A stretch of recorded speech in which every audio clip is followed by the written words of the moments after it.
All right, so this video was supposed to come out on Wednesday. However, I got sick, and then following that, family got sick, so I had to take care of that. And also, I had to head out yesterday. So apologies if this video is a little bit late, but I still want to talk about the DJI Mic 2, which is a very exciting new product, which I'm very excited. As you all know, DJI is now giving us 32-bit internal recording options, noise cancellation, as well as Bluetooth connectivity to their cameras, as well as smartphones.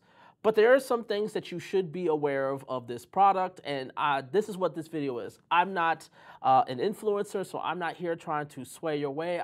I don't have a say in DJI or the product I'm going to compare a lot of this to, which will be the Rode Wireless Pro, which I don't have any of the stuff right with me right now, just given the fact that they're all in use right now. By the way, if you're looking to pre-order either the DJI Mic or the Rode Wireless Pro, I do have affiliate links down in the description below, so you can get it at no additional cost, but the little commission comes my way to continue to help support the channels.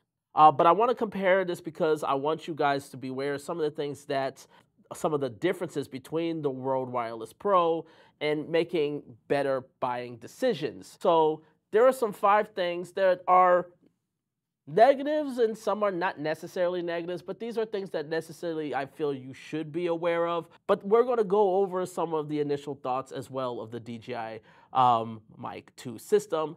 So tune in and find out.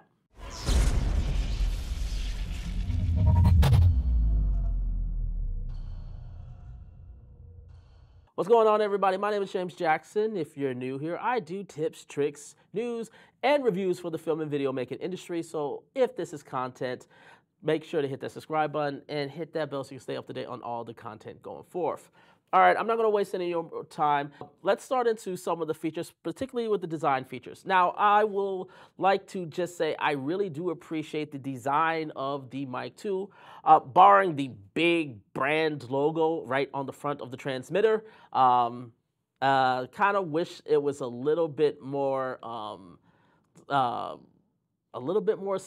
concealed, a little bit not as in your face and bombastic. So, but that's not necessarily a big deal. You can easily make that a fix with a couple black tape and things like that. So I'm not gonna poo-poo on that too much. But what I will like to talk about is just the layout. I really like the fact that we have a dial that we can scroll through the menus and just make it easily get through. Definitely something that I prefer over the Rode Wireless Pro, but the Rode Wireless Pro does allow me to connect right to my phone and make all the changes. And in that case, I would much rather have a big old screen of a smartphone than a 1-inch screen that I would have to squint at to sort of scroll through. But that's just my personal preference. I know some people may not necessarily want to connect to their phones that way, so I totally get it. But let's go ahead and get to the one thing that I really want to talk about, and that is the fact of the lavalier, the 3.5 connection point that you may want to add some sort of microphone point. Unfortunately, for me at least, this is a big oversight by DJI, which is the fact that there is no locking 3.5. And that's quite honestly a bit disappointing, given the fact that 3.5 locking is a pretty standard connecting point, especially if you plan to upgrade the system. The beauty about both the Lav 2 system and the Rode Wireless Pro system is the fact that they have such good quality audio that you could theoretically upgrade the microphone systems that you use for these, and you can last them longer. However, without the lack of a locking 3.5, there's always a concern, especially on bigger and more professional sets. Something may be pulled, a client may pull something out by accident or by intentions, and all of a sudden your audio's gone wacky and you have no idea. Now, to DJI's credit, they did put a 90-degree 3.5 for their lavalier kits. Now, that is for their lavaliers, and there are other professional microphones that you could get with this system that could benefit as well. But it's just not as wide as a lock-in 3.5 locking port, which is on the Rode Wireless Pro, which I absolutely adore. The next thing I want to talk about is the big feature, which is 32-bit internal recording. Now, I saw some comments about asking if this is possible to have on the receiver and also send 32-bit float to the camera, and the answer is just no. And there's no way to get 32-bit float recorded to the camera. It records internally into the transmitter, so you will have to sync it up in post. Now, this isn't something that is just to DJI. Every single system that I think of that offers 32-bit floats is the exact same way. You still would have to sync it up in post to take advantage of all the benefits of 32-bit float. And that's not the thing that I necessarily want to talk about. The thing I really do want to talk about is sort of just be aware that 32-bit float tends to take up a lot more space on your audio files. With the DJI Mic 2s, you're getting about 8 gigabytes of storage data, which is still a pretty good size. You can get a couple hours out of it.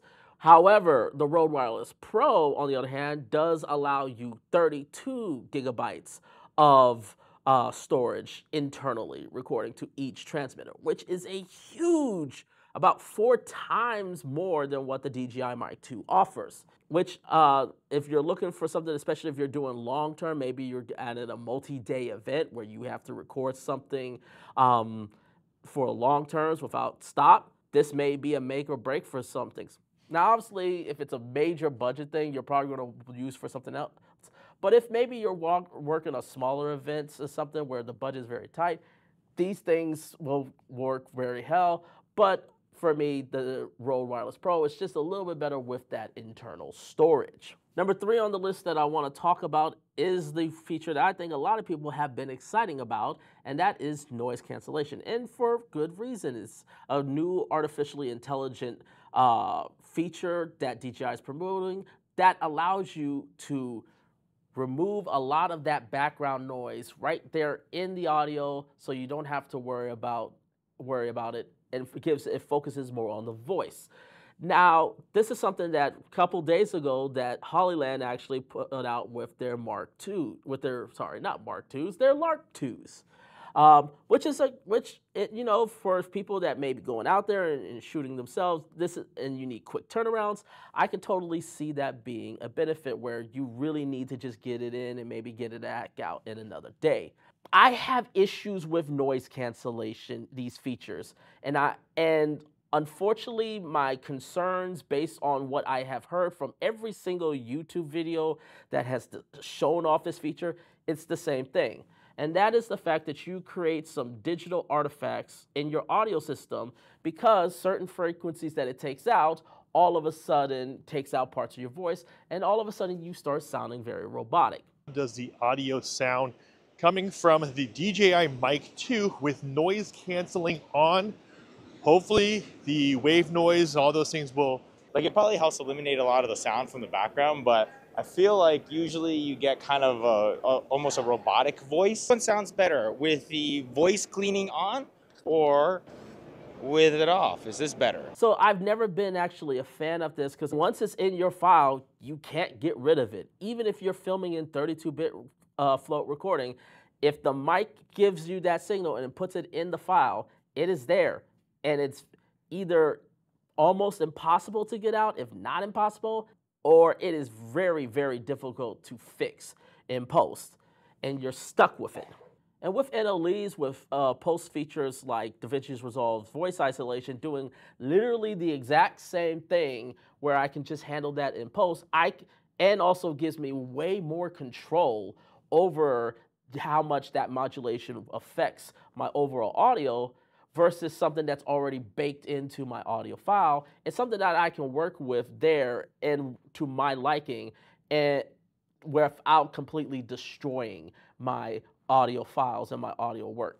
Number 4 on the list I want to talk about is the Bluetooth connectivity, which is, a really, really cool and new feature I'm really interested in seeing. However, one of the things that I don't feel is talked about enough, but shout out to Cindy D for bringing this up, is the fact that if you engage the Bluetooth, you cannot record internally to the transmitters anymore, which now just leaves you with the audio that just is on the transmitter to receiver signal line, which, you know, if you're walking out, you're doing vlogs and you got the camera right there in front of you, that typically may not seem like a big deal, especially if you're like outdoors in open space, may not seem like a big deal. This does potentially become a big problem because these are still 2.4 gigahertz frequencies when you go into a big convention or someplace where there's a lot of Wi-Fi traffic, and all of a sudden you're getting frequency interference, and it can completely ruin your audio, and you have no way of backing it up and putting in things. You cannot do any internal recording if you go the Bluetooth connectivity route. So while the feature is really cool and I think it will fit a specific niche, I personally don't think I will use it because I would much rather have it where I can record internally 10-bit to something like this, where it doesn't matter if I turn my back, the receiver loses signal or not. I'm always here and I'm always able to just see it, and the audio is always there and I don't have to worry about it. And it's like the raws of the raw files. And lastly, I want to talk sort of price versus value.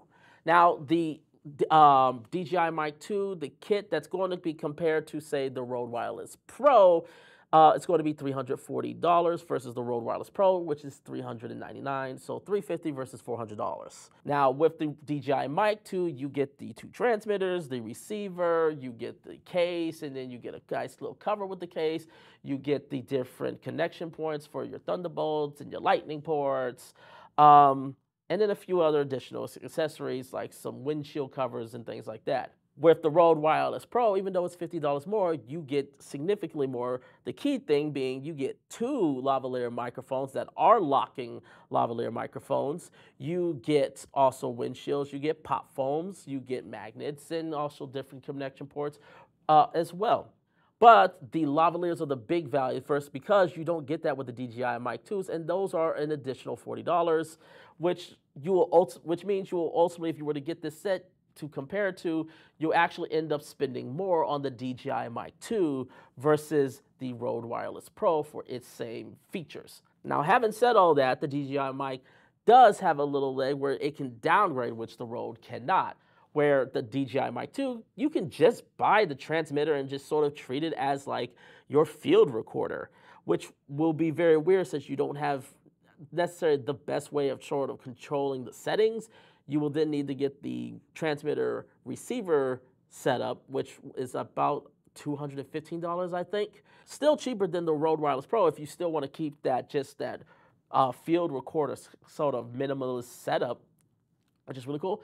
And also, if you got the Osmo Pocket 3, you still got, if you got the Creator Combo, you still have that transmitter from that. So now you can have the 2 transmitters receivers in that way. So who is this mic for? Who should get the DJI Mic 2 and who should more look for something like the Rode Wireless Pro? Well, again, without actually having the DJI Mic 2 system in my hands, I will personally say, just based on everything that I've researched and I've seen, it seems the DJI Mic 2 is mainly for TikTok content creators, people that just want easy, quick setup, little fussing around, just very intuitive, very synced in with their